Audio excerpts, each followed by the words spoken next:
When we study about Jesus' encounters with people like Gentiles or Samaritans, we are studying people who are outcasts, who are not acceptable in religious Jewish society.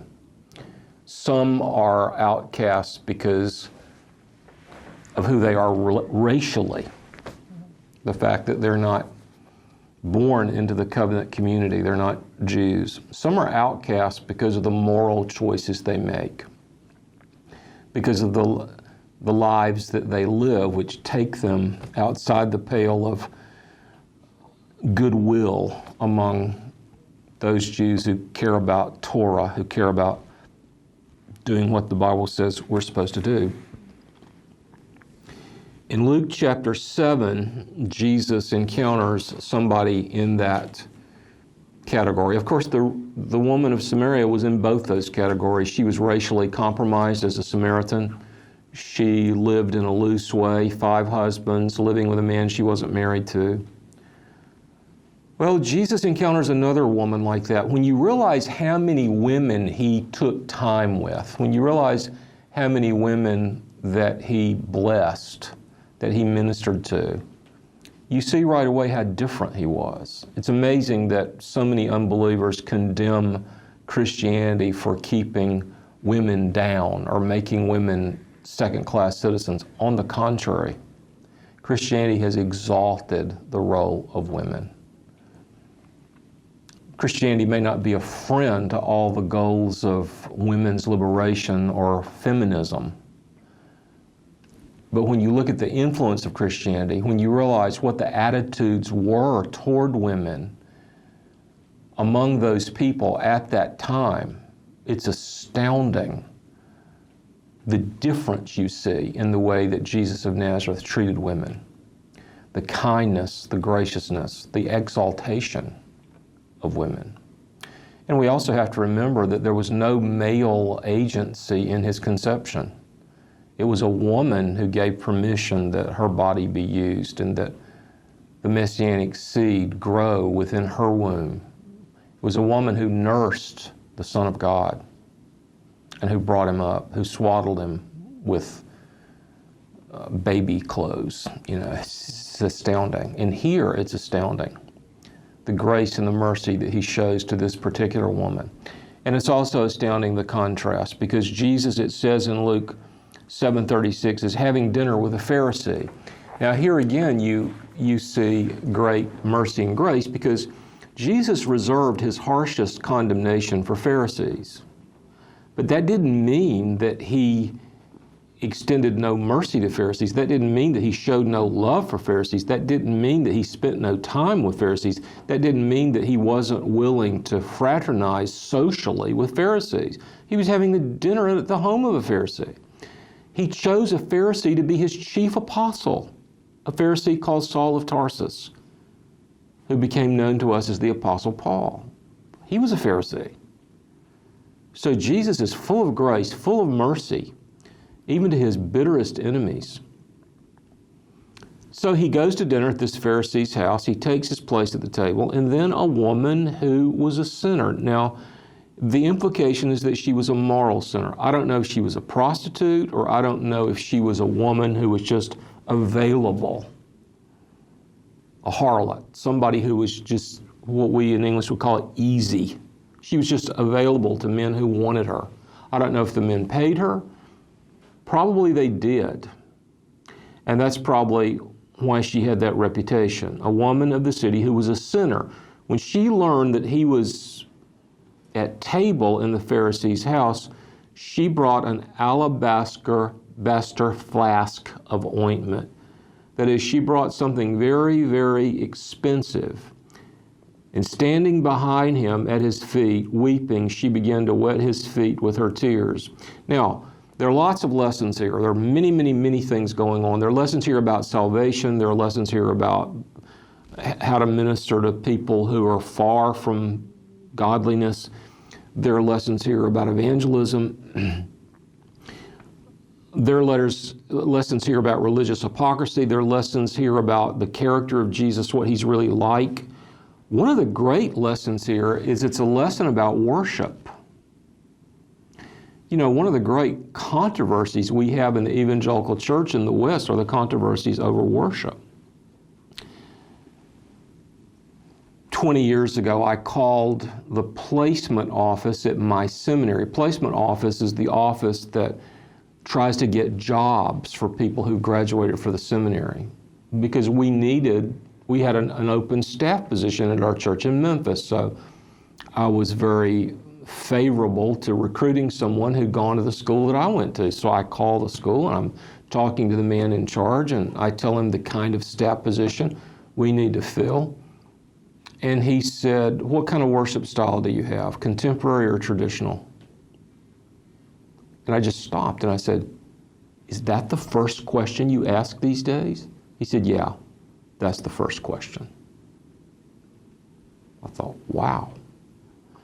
And by the way, that's where most of the fights are. That's where most of the controversy is. Are we going to sing the old hymns, or are we going to sing the new worship songs? Are we going to have piano and organ, or are we going to have guitar and drums? Well, I'm not saying those things are not important. We need to know what we're doing when we ask and try to answer those questions. But that's not really the heart of worship. Those questions are not the deepest questions that you can ask about worship. And what I want to say here is that this woman gives us one of the most perfect models of worship in the New Testament. And it's so ironic because of the kind of person she was. We wouldn't think that she would be a candidate to teach us those kinds of lessons, but she does. But she does. So the first thing is that her worship was intelligent. She found out where he was. I talk to people all the time who move to new places or are looking for some place to worship. Just this week, I've talked with a young couple who moved to Houston. They want to know where they should worship in Houston. I was in Houston last summer. I have some friends in Houston. I know some pastors in Houston. I have other friends who know a lot more about Houston than I do. So I put them in touch with my friends, and they've been recommending places to worship. Well, what if somebody asks me, well, where should I worship? What kind of place should I worship in? You know what I always say? Worship in the place where you can find Jesus. Worship in the place where Jesus is. That could be a very small church. That could be a house church. That could be a mega church. There's no certainty there. There's no prescription. It's ironic that the biggest church in America is in Houston. And I said the only strong opinion I have is don't go to that church, because they don't preach the gospel there. They didn't even come within 100 miles of the gospel in that church. But it's the biggest church in America. 40,000 people on a weekend. Unbelievable. Now, when I say it was intelligent, she found out where Jesus was. There was forethought. That is, she planned. How much time do you spend planning before you go to a service of worship? She was prepared. She brought something with her to worship Jesus with. Do you know that in the Old Testament, you never went to the temple without making a sacrifice? Never. The pattern of Old Testament worship always involved sacrifice. She prepared to sacrifice something. She had something valuable that she brought with her. So she was intelligent, she was prepared, she was humble. It says that she stood behind him. She took a humble place. She was emotionally engaged. How many times when we go to a service of worship do we become emotionally engaged? She wet his feet with her tears. Her worship was self-forgetful. What do I mean by self-forgetful? You know, sometimes I may be in a worship service and I want to put my hands up. But you know, I'm not self-forgetful. I don't do that automatically. I always think, well, I wonder if this is the kind of place I should do that. I wonder if that will send the wrong signal. I wonder if somebody will draw conclusions about my theology that are not true conclusions if I raise my hands. That's not being self-forgetful. That's thinking about myself, maybe a little bit too much. Why do I say her worship was self-forgetful? Because her hair was a mess. She was washing his feet with her hair. Now, there are a lot of differences between men and women, and one difference is that they care a lot more about their hair than men do. You can probably tell I don't care anything about my hair, and it shows, but women care about their hair. And do you know, we have this expression in America called a bad hair day. And it always applies to women, it never applies to men. And do you know that there are women who might not go to church because they're having a bad hair day? She didn't care what her hair looked like. She was making her hair a mess as an attitude of personal worship. So the fact that she was washing his feet with her tears and her hair meant that the worship was personal, it was emotional, and it was self-forgetful. It was also lavish and extravagant because she spent a great expense on worship. It cost her a lot of money to worship him because this ointment, this perfumed ointment that she washed his feet with, was something extremely valuable. You know, I have traveled in places where, I won't name the places, but I've traveled in countries that don't have all the advantages of the West. In the West, everything is cleaned up. And most all the public places smell good. There's one country I used to travel to that I would always go to the barber shop. Even if I didn't need a haircut, I would go get a haircut. You know why? Because the barber shop was the only place in that country that the barber shop is where they cut men's hair. It's the only place in that country that smelled good. Everything smelled bad in that country, but it smelled good in the barber shop. So I like to hang out in the barber shop because it smelled good in there. Well, we forget that in some countries, almost everything smells bad. They throw their garbage out on the street and nobody comes to pick it up. You walk down the street and it's almost all you can do not to faint. Well, the first century was a lot like that. And to give someone the gift of a beautiful fragrance was a nice gift. So in giving that gift to Jesus, she gave it to everybody in the room. So her worship was lavish and extravagant, but was also a gift to more people than just Jesus. Her worship benefited other people besides Jesus. She kissed his feet. So personal, so full of love. Now, we see a great contrast here because we can ask ourselves the question, well, who is the encounter with in this story? Who is the encounter with in the text we're studying? Well, the encounter is with two people. And the last passage we studied, the encounter was with two people. The woman with the issue of blood and Jairus. In this text, the encounter is with two people, two very, very different people. Two people have a very, very different response to the encounter. And now we have the contrast from the true worship. It says in verse 39 that when the Pharisee who had invited him saw this, he said to himself, if this man were a prophet, he would have known. He would have known what? He would have known what I know. What was Simon the Pharisee saying? He was saying, if Jesus only knew what I knew, he would do what I would do. What's he saying? He's saying, Jesus doesn't know as much as I know. I know more than Jesus. That's what he's saying. If this man were a prophet, he would have known who and what sort of woman it was who was touching him, for she's a sinner. In other words, this man can't be a prophet. He can't tell the sinners from great righteous people like me. Well, this leaves us with a couple of questions. One question is, Simon, how do you know she's a sinner? How do you know she's sexually immoral? Have you ever seen her being sexually immoral?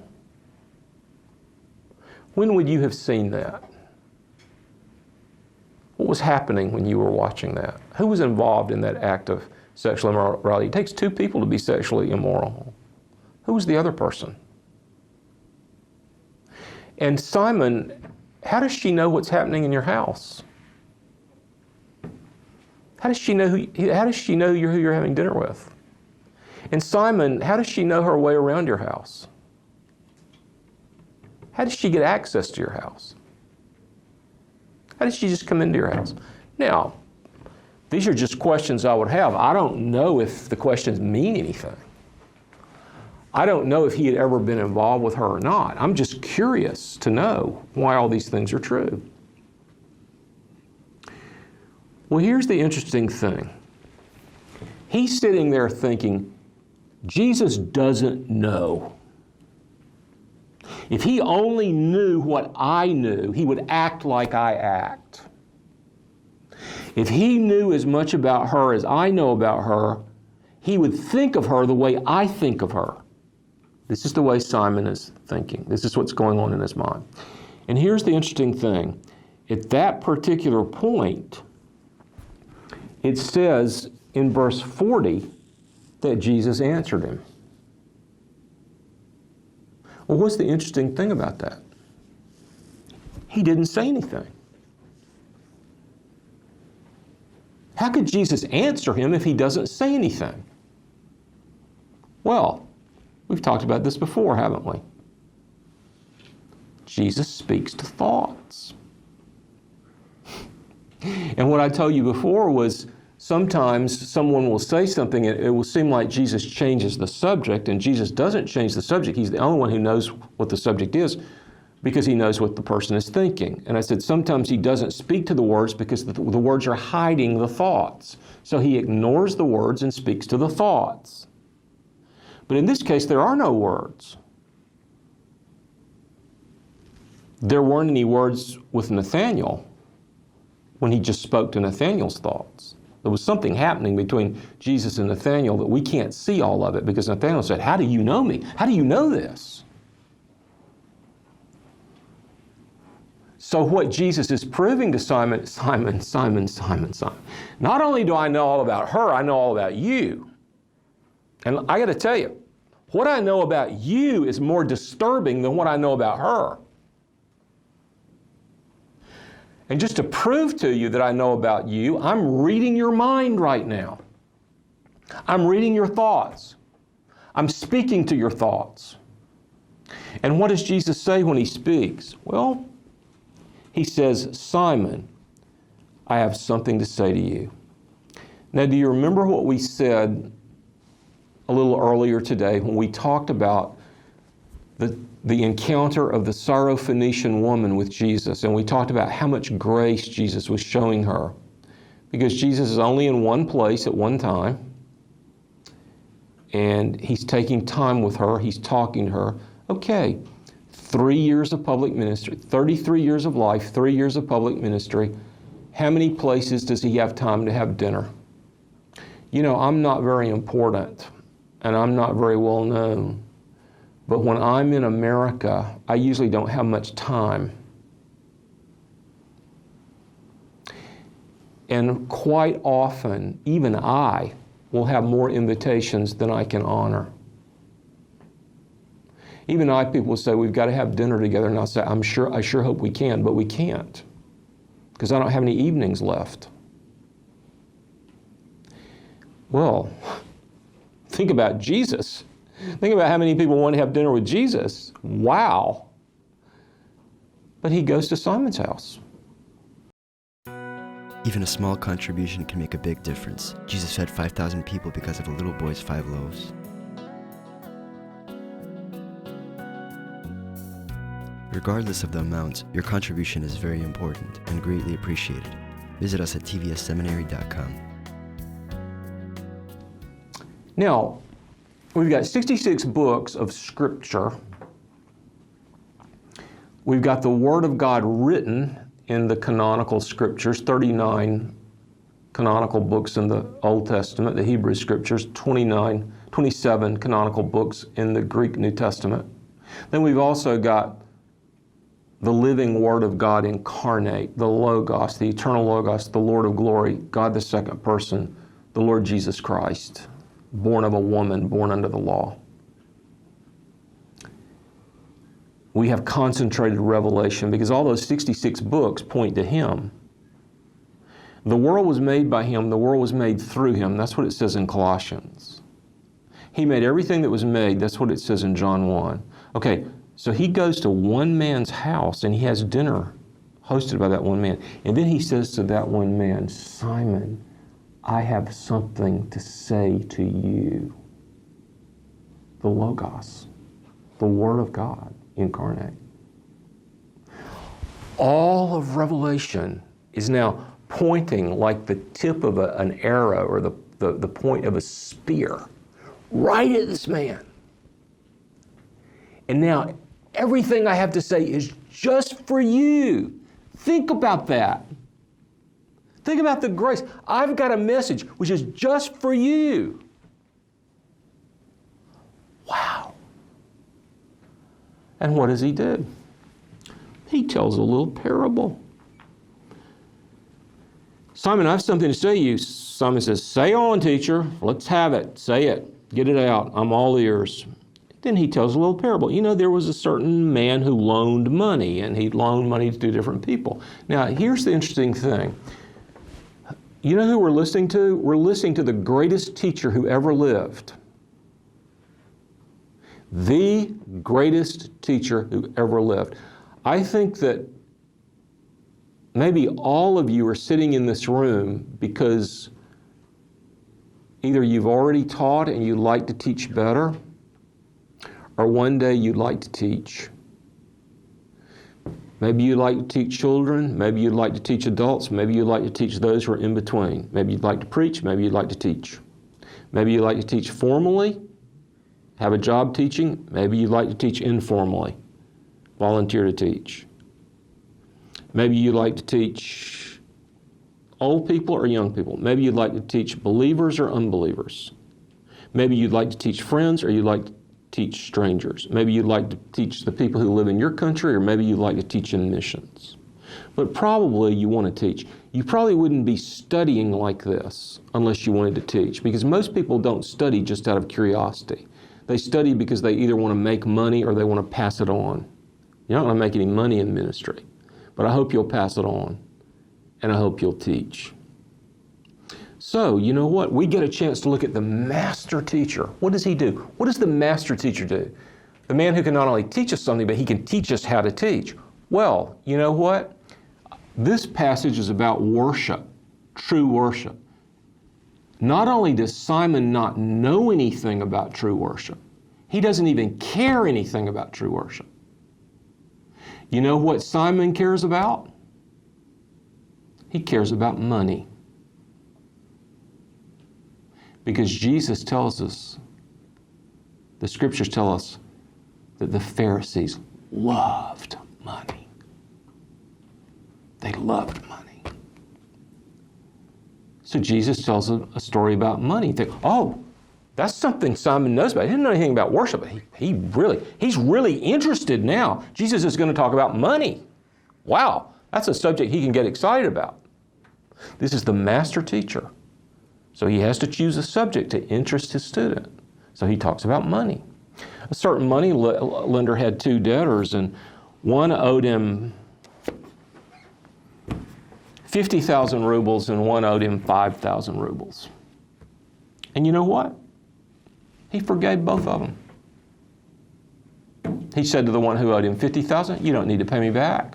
He said to the one who owed him 5,000, you don't need to pay me back. So, which one of the forgiven debtors would love the money lender more?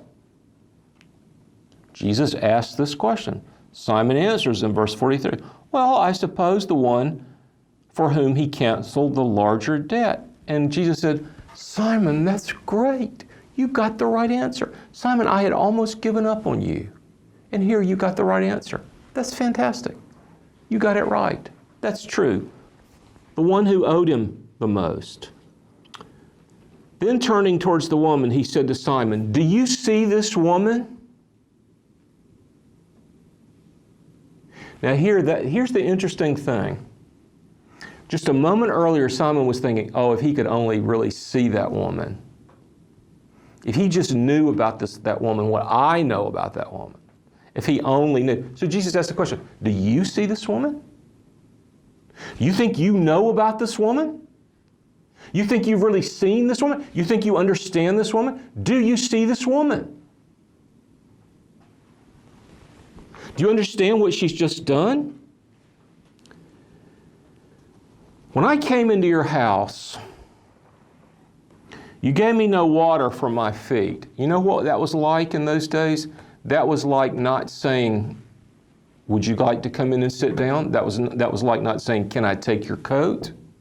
Can I get you anything? Jesus came into his house and he didn't pay any attention to Jesus. He didn't welcome him as an honored guest. He just thought, well, he's here. And he says, you know, I came into your house. You didn't do anything for me. You didn't offer me water from my feet. But she has wet my feet with her tears. She has wiped them with her hair. You gave me no kiss. It's like if I came to your home and you didn't shake my hand. But she's not stopped kissing my feet. You didn't anoint my head with oil, but she has anointed my feet with ointment. Therefore I tell you, her sins, which are many, are forgiven. Now, some things are significant because they're not there.